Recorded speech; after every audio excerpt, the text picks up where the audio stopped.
Hello, everyone, and welcome back to Be Like Christ for our Bible study through 2 Samuel chapter 4 today.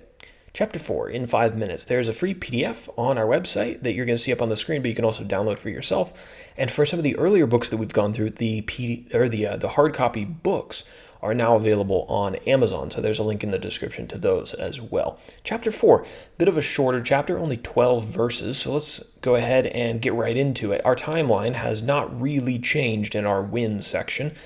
King Saul died in approximately 1055 BC, and David became king of Judah that same year. Now, he's only king of Judah at this point. He'll be king of Judah for 7.5 years before becoming king of all of Israel.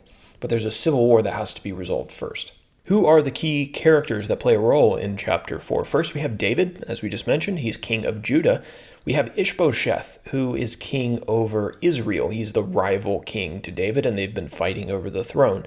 We have Abner. Now, Abner's no longer alive. He was actually killed in chapter 3 by Joab, but his presence, or the lack thereof, is definitely felt in this chapter.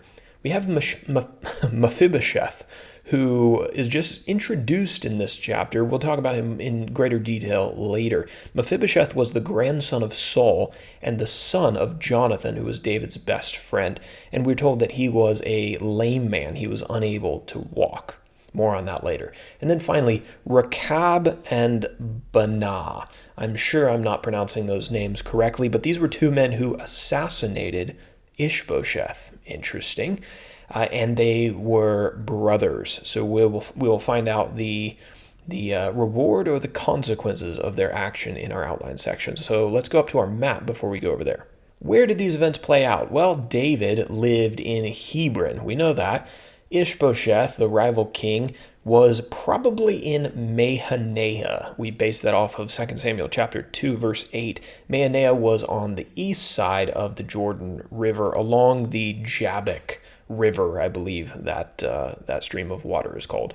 Now to our outline. As I mentioned, only 12 verses in this chapter, and it's all about the assassination of Ishbosheth. When Ishbosheth heard that Abner had been killed by Joab, his courage failed. And as I mentioned in the last chapter, it seems like Ishbosheth's kingdom was pretty much, the power behind his kingdom was really in Abner. Ishbosheth was just kind of the figurehead. But now that Abner was dead, Ishbosheth didn't have any real strength left, so his courage failed.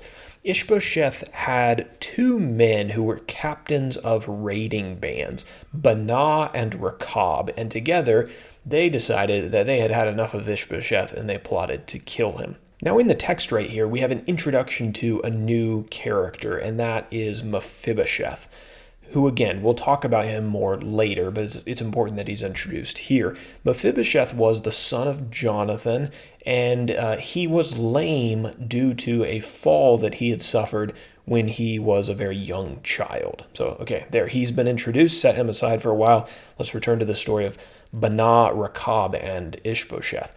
Baanah and Rechab went into Ishbosheth's house while he was resting, and they killed him by stabbing him in the stomach.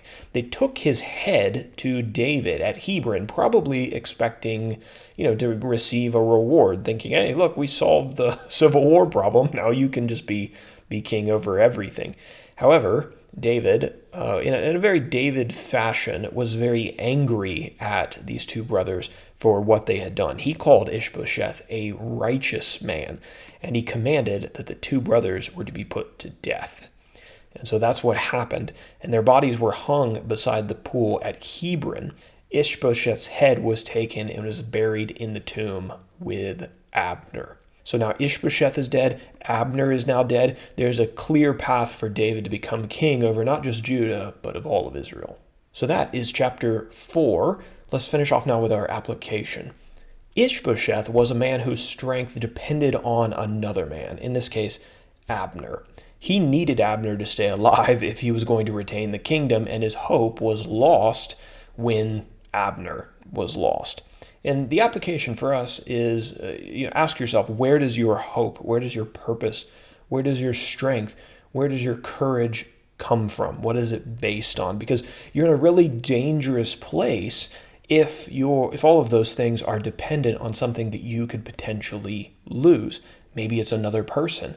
Maybe it's you're banking on a particular outcome, and things could go terribly wrong if things turn out, the opposite of the way that you want them to turn out. What we need to learn from the scriptures and from the temporary nature of all the things in this earthly life is that God is the only being in the universe that you can base your hope on, your purpose on, you can build your courage on, and your strength on, without the fear of ever losing those things. God isn't going anywhere. He never fails. Therefore, if you take him and build on him as your foundation, you'll be just fine. If you build on anything else in this life, you're potentially risking everything.